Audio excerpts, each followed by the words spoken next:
The Polish-Lithuanian Muscovite Commonwealth was a proposed state that would have been based on a personal union between the Polish-Lithuanian Commonwealth and the Tsardom of Russia. A number of serious attempts, by various means, to create such a union took place between 1574 and 1658. And even as late as the latter part of the 18th century, but it has never materialized due to incompatible demands from both sides. The proposed union is known in Polish historiography as the Triple Union and has also been called the Polish-Russian Union or Polish-Muscovite Union. No well-established term for this entity exists in English-language histories. Rationale. Proponents of such a union among the Polish nobility included the then influential secular thinkers Jan Zamoyski and Lou Sapieha, had listed several arguments in its favor. Peace on the turbulent eastern border, a powerful military ally and relatively sparsely populated territories for colonization and serfdom. The idea was also supported by the Jesuits and other papal emissaries who never ceased to entertain the idea of bringing Orthodox Russia into the Catholic fold. Some of the Russian boyars found the proposal attractive for various reasons, among them the fact that the golden freedoms of the Commonwealth,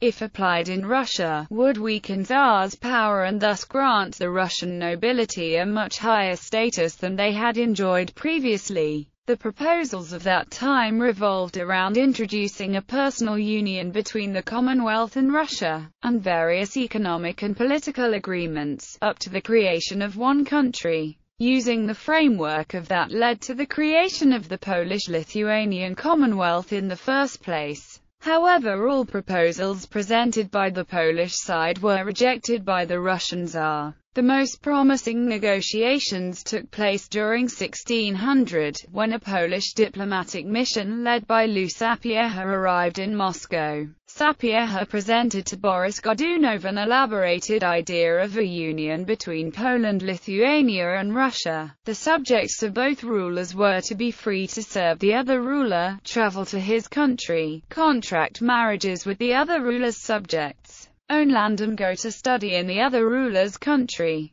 Although the Moscow side was willing to agree to some parts of the proposed treaties, it was strictly opposed to points about religious tolerance and free movement of people. To transform the Russian Tsardom into a republic modeled on the Polish-Lithuanian Commonwealth has proven to be a too ambitious project. Many Russians were afraid of Polonization, as was already happening with Lithuanian and Ruthenian nobility, and a growing danger stemming from the increasing number of peasant and even noble refugees escaping the Russian Empire, to which Russian Tsar Ivan responded with the policy of violent repressions. The so-called Oprichnina Union of Brest of 1596 was a further argument for the Orthodox opponents of the closer ties between Russia and the Commonwealth, who argued that it was the prelude to Catholicization of Russia. History. Polish succession. The idea was first broached in the 16th century after the death of the last Polish king of the Jagiellon dynasty, Sigismund II Augustus.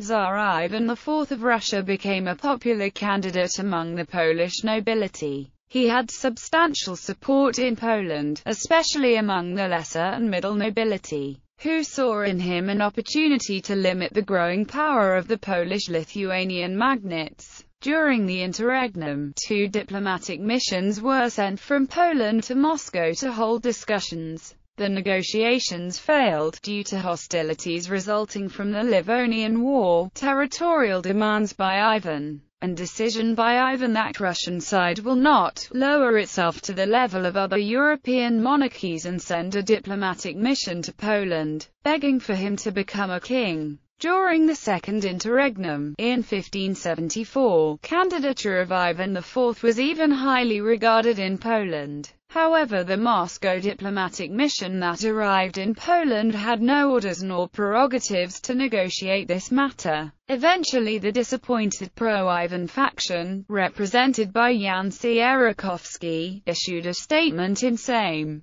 great Prince of Muscovy would be the best choice for king, but due to his silence we are forced to forget him and should not mention him again. Russian succession. The mixed circle of the proponents of this idea saw an opportunity in Russia after Ivan the Terrible, the last Russian ruler of that time whose legitimacy was never questioned, died. The proposal was revived soon after Ivan's death, through the reigns of Stefan Batory in Poland and Fyodor I in Russia. After Batory's death in 1587, Fyodor I became quite interested in acquiring the Polish throne, and sent a diplomatic mission to Poland. His support among the Lithuanians was high, but Poles issued several demands, among them requiring Fyodor's conversion to Catholicism, an absolutely unthinkable event. Eventually Sigismund III Vasa was elected the King of Poland. Death of Fyodor prompted Sigismund to propose his candidacy for the Moscow throne. However, by the time Polish diplomatic mission arrived in Moscow, Boris Godunov was elected the new Tsar. With the legitimacy issues clouding the entire period of the rule of Boris Godunov, Russia submerged into even greater chaos upon his death.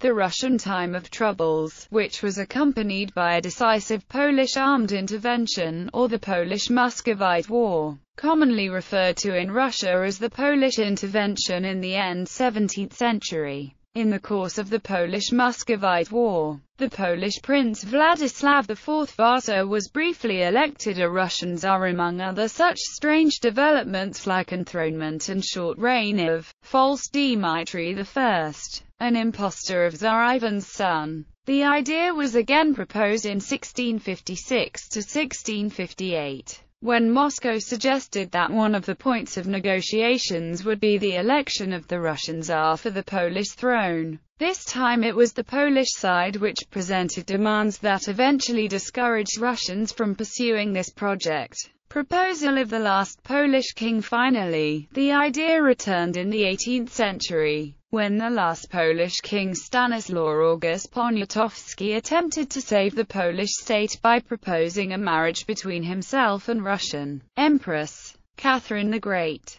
The very possibility that such an idea could have been seriously considered by the Polish side early on was likely based on the spirit of the 1573 Warsaw Confederation, that guaranteed, at least formally, an equality for non-Catholic nobles in the Commonwealth. However, while the adopted convention was an unprecedentedly liberal act for its time, such full equality was never achieved in reality even within the Commonwealth itself. Taking into account that the most divisions of that time, if not dynastic, were the religious divisions and the relationship between the Catholic and the Eastern Orthodox branches of Christianity were strained at best, it remains surprising that such an idea was seriously considered at all. It remains equally unlikely that such an idea could have been accepted by the Russian side because the view towards Catholicism in the Russian Empire was highly negative.